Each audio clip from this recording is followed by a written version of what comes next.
Salut, très heureux de vous retrouver pour un nouvel épisode de cette série qui vous emmène à la découverte des trésors de la région Occitanie dans le cadre des Journées européennes du patrimoine.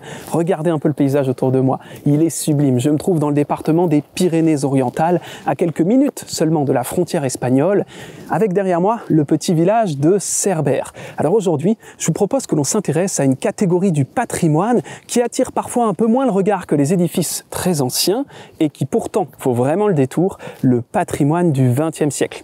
La ville de Cerbère en compte quelques exemples remarquables et pour en parler, je vais tout de suite dans le village et je vais rejoindre Michèle François. Elle travaille à la Direction régionale des affaires culturelles d'Occitanie et elle est spécialiste du patrimoine du XXe siècle. Allez, on y va.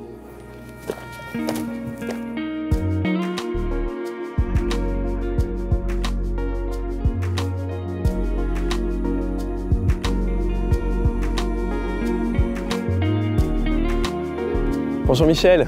Bonjour Thomas. Merci de nous attendre ici au bout de la jetée. Là, j'ai un peu l'impression d'être au bout du monde. En tout cas, le cadre est magnifique. Dites-moi Michèle, on a dit dans le début de l'épisode qu'aujourd'hui, on s'intéressait au patrimoine du XXe siècle. Alors, vous en êtes une grande spécialiste, mais ici à Cerbère, il y a une petite particularité. En fait, ce village, les premières traces remontent à l'époque romaine, mais finalement, l'essentiel de ce qui nous entoure est bien du XXe siècle. Là, on a l'impression quand même d'un village qui s'est développé quoi? Il a explosé d'un seul coup au début du XXe siècle ou la fin du XIXe siècle? C'est plutôt à la fin du XIXe. On avait d'abord un tout petit village qui dépend de Bagnols-sur-Mer, qui n'est pas une commune à l'origine. On a peu d'habitants, ouais. Une trentaine de familles qui vivent des vignes et de la mer. Et puis d'un seul coup, l'État français décide d'implanter le chemin de fer jusqu'à Cerbère, c'est-à-dire jusqu'à la frontière espagnole. Alors d'abord, il y a les grands travaux d'aménagement des voies. Oh, c'est ce qu'on voit là, hein, effectivement, autour de nous, la gare internationale et puis ce grand mur de soutènement qui vient, sur lequel on vient poser les faisceaux des rails. Ça, c'est peut-être, oui, le premier des grands chantiers qu'on a ici. Ouais. C'est le premier chantier. À ce moment-là, il y a énormément de population qui vient pour le chantier de la gare. Ouais. Et donc, on va faire ici, ça va être le lieu où ça va se rassembler. La jonction entre la France et l'Espagne. Mais la difficulté, c'est que les trains espagnols et les trains français ne sont pas fabriqués de la même façon, oui. De façon volontaire. Et il y a un changement d'essieu à faire ici, à Cerbère. Parce que l'écartement des rails n'est pas le même entre la France et l'Espagne. Donc, voilà. On ne peut pas faire passer un train d'un seul coup en Espagne. Donc les trains arrivent, ouais. Et là, il faut une population importante pour sortir des trains, les passagers et toutes les marchandises. Donc il y a ce qu'on appelle ici des transbordeurs. Donc il y a énormément de travail, une effervescence dans cette gare internationale. Beaucoup de population qui arrive, une population de travailleurs. Hein. Mm-hmm. Et puis par ailleurs, il y a les gens qui habitent ici toute l'année. Il y a ceux qui viennent de façon sporadique, ouais. Pour travailler sur les trains. Mais de toute manière, il est évident que ce qu'il y avait à l'origine comme habitat, ça ne suffisait pas. Donc on a construit, fin 19e et début 20e, toutes ces maisons qui se sont installées au bord de la crique et puis qui sont aussi très en hauteur. C'est ça qui est frappant ici, c'est qu'on est dans une ville de bord de mer, mais qui ne s'en ressemble pas à une ville balnéaire. Tout à fait. D'ailleurs, ça fait son charme, hein, parce qu'on n'est pas, on n'est pas sur la plage, même s'il y a une plage ici à On a construit sur les rochers, on a construit en hauteur, ouais. Et on s'est adapté. On va le voir peut-être un petit peu plus tard dans le reportage, les parcelles sont exiguës, donc il a fallu relever aussi des défis.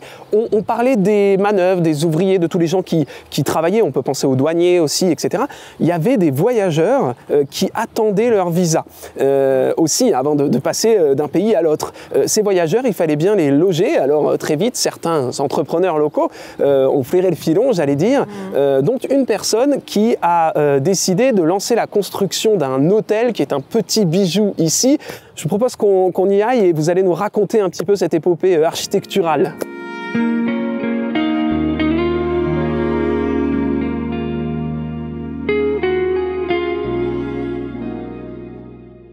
On a au-dessus de nous l'hôtel Belvédère du Rayon Vert. Alors c'est un édifice remarquable parmi ceux qu'on retrouve ici, mais il faut dire qu'en tant que patrimoine du XXe siècle, les gens le connaissent vraiment, c'est un bâtiment signal, on l'aperçoit de loin. Racontez-nous un petit peu d'où il nous vient cet hôtel, comment il a été construit, dans quel style? Alors, il date de 1928-1932, le temps du chantier. Le commanditaire, c'est le Jean de Léon, qui avait le buffet de la gare de Cerbère. Le buffet de la gare, le buffet de la gare, et qui s'est dit que les voyageurs devant passer une nuit, voire plus, à attendre le déchargement, enfin le changement des essieux, ici, autant les accueillir dans un bel hôtel. Pour ce programme intéressant, il va appeler Léon Baille, architecte municipal de la ville de Perpignan. Donc c'est un local, et il a une très belle culture architecturale, ce Léon Baille. Il propose ici d'utiliser en fait la parcelle qui est assez spéciale, puisqu'elle c'est un petit triangle, enfin un triangle très très allongé en bord de la voie. C'est-à-dire qu'il y a une partie de l'hôtel qui va donner directement sur les rails, l'autre qui va donner sur en fait, il est coincé entre les rails et la route. Et la route. D'accord. Et donc voilà une parcelle particulière. Il faut du talent de la part de l'architecte Léon Baille pour proposer cette architecture qui, évidemment, on est juste après, on est en 1928, on est juste après la fameuse exposition Art déco à Paris. Donc voilà, on est dans ce mouvement qu'on appelle Art déco ou style paquebot, et là, évidemment, on livre un très bon exemple. Et voilà, c'est parfait. On a le paquebot, la proue, la poupe, quelque chose de très vertical, de très élancé en hauteur comme un paquebot, et qui a une grande visibilité, parce que quand on arrive de la voie ferrée, quand on entre en gare de Cerbère depuis l'Espagne, on voit la belle cheminée qui monte comme une cheminée de navire. Où il y a marqué hôtel. Hein. Pour un peu, on la verrait fumer. Tout à fait. Et de l'autre côté, c'est la poupe qui va vers la mer, qui s'en va vers la mer. Alors, c'est un hôtel qui est fait pour que les voyageurs se distraient en attendant, parce que c'est quand même pas très amusant de passer 1 ou 2 jours à attendre que les si bagages, on n'a rien à faire. Voilà. Quoi, Mais donc, il installe là, il prévoit un court de tennis sur le toit terrasse. Le toit terrasse est quand même une grande caractéristique de la période Art déco. On a un toit terrasse sur lequel il a prévu un court de tennis. Incroyable. Et puis une grande salle de spectacle. À l'intérieur, pour une grande salle de spectacle ou de cinéma, une immense salle à manger avec des baies vitrées fantastiques, et puis un grand nombre de chambres qui sont assez modestes, mais toutes. Alors on a retrouvé les catalogues d'achat du mobilier. Enfin, et tout est resté dans son jus. Donc c'est assez intéressant, c'est un immeuble qui est inscrit au titre des monuments historiques. Alors tant qu'on parle d'art déco d'ailleurs, on parle là beaucoup jusqu'à présent des voyageurs, mais on va revenir sur les habitants. Les habitants ici à l'époque, bien sûr, il y en a, on l'a dit, en nombre, et ils ont des enfants et il faut les scolariser. Alors au début des années 30, qu'est-ce qu'on va faire? Eh bien, on va concevoir une école, et une école dans le style art déco. Je vous propose qu'on aille la voir, elle est juste à côté. Allons-y. Allez.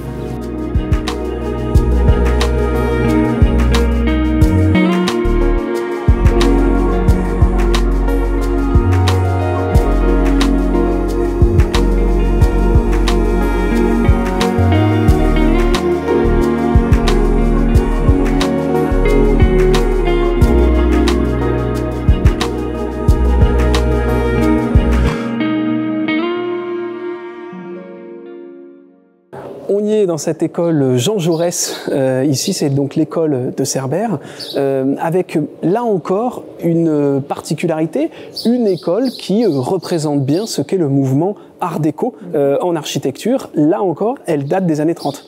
Oui, et alors on est dans un programme qui est aussi intéressant parce qu'il associe les bains-douches.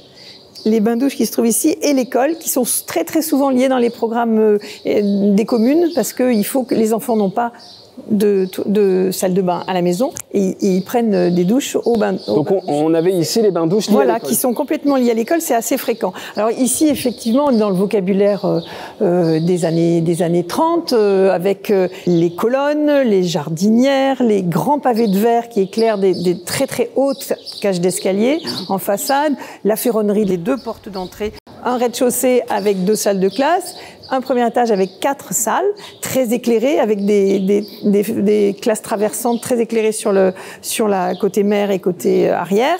Et puis, aux 2 derniers étages, c'était les logements pour les instituteurs et les directeurs.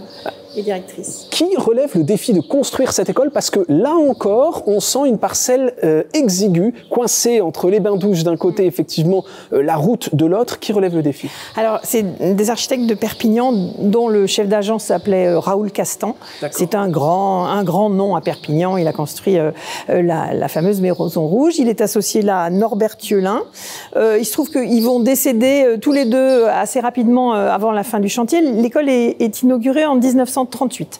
Et puis, il y a ensuite un architecte qui s'appelle Joseph Prudhomme, qui est aussi bien connu sur Perpignan, qui poursuit le chantier, qui présente une grande unité.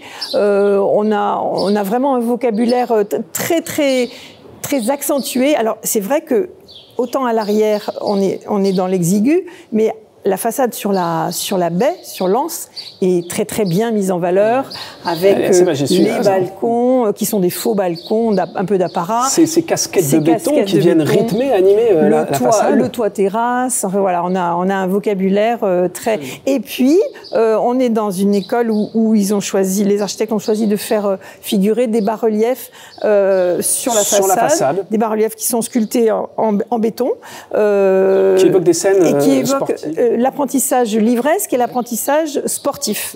Voilà, donc c'est assez intéressant, qui mêle des représentations à l'antique et puis aussi des personnages habillés années 30. Alors je crois qu'il y a quelque chose que vous appréciez particulièrement aussi, ce sont les motifs et les couleurs au sol, le carrelage. Oui, il y a un très beau travail dans ces années-là sur les carrelages avec des bétons colorés c'est soit du carrelage en mosaïque, soit carrément des bétons colorés. Ici, on a du vert et du rouge très profond. Les escaliers sont faits dans cette même matière. On a des rampes d'escalier arrondies avec de la ferronnerie. Les portes d'entrée de l'école sont remarquables. La graphie aussi. Il faut mentionner ce RF pour République française, la graphie de l'école, etc. Tout ça, on est sur un répertoire très typé années 30, ce fameux répertoire Art déco. Bon, on ne pouvait pas faire un reportage sur le patrimoine du XXe siècle ici sans mentionner bien sûr cette école.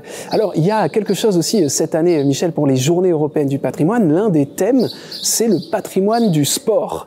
On va poursuivre notre reportage. Je vous propose qu'on sorte de l'école et qu'on se rapproche à nouveau de la mer pour aller voir le gymnase municipal. Là, pour le coup, un bel exemple de patrimoine du sport, patrimoine XXe siècle. On y va? On y va. Allez.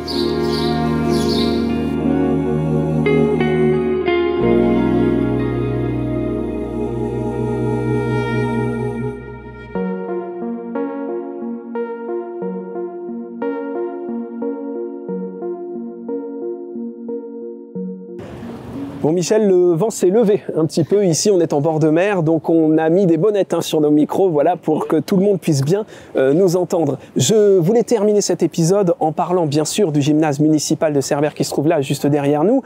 Alors, cette question de la construction des édifices sportifs en France, il y a un contexte et c'est l'État aménageur en fait. C'est à l'État qu'on doit beaucoup de gymnases un peu partout. Oui, l'État va lancer des plans quinquennaux en particulier dans les années 66-70, pour développer des aménagements sportifs. L'idée étant d'améliorer les performances des sportifs français en vue des différents Jeux Olympiques. Et puis aussi, il y avait un aspect très important, c'était que on voulait apprendre à nager aux enfants de façon à ce qu'il y ait moins de noyades pendant l'été. On se souvient notamment du fameux plan des 1000 piscines. L'État, d'un seul coup, en l'espace de quelques années, se met à commander effectivement 1000 ouvrages, 1000 piscines pour améliorer le niveau de natation des petites françaises et des petits français, comme on dit. Voilà. Alors ici, à Cerbère, on a un gymnase qui date de la fin des années 60 et qui, lui, est extrêmement présent. Souvent, ce sont des édifices qu'on remarque pas tellement, sur lesquels on passe, mais sans vraiment s'y intéresser. On regarde pas leur architecture, leur histoire. Ici, il y a quelques éléments notables. Est-ce que vous voulez nous en parler? On va faire appel au service des ponts et chaussées. D'accord. Parce que, d'une part, le terrain appartient au service des ponts et chaussées, et d'autre part, ils ont cette capacité et cette cette connaissance en ingénierie qui fait que d'ailleurs, jusqu'à la création des DDE, beaucoup d'ingénieurs du service des ponts et chaussées ont construit des bâtiments importants pour des communes. Donc ici, la commune finalement fait appel à un ingénieur des ponts et chaussées de Perpignan qui s'appelait Georges Guéring et qui, entre 66 et 68, a dessiné les plans, organisé les adjudications et suivi tout le chantier. On a l'impression comme ça d'un grand rectangle fermé sur 3 côtés, c'est ça? Oui, alors c'est comme une grande boîte, hein. Ouais. Et effectivement, un parallélépipède fermé de 3 côtés, complètement ouvert de façon étonnante au nord, c'est-à-dire qu'ici, c'est la façade nord.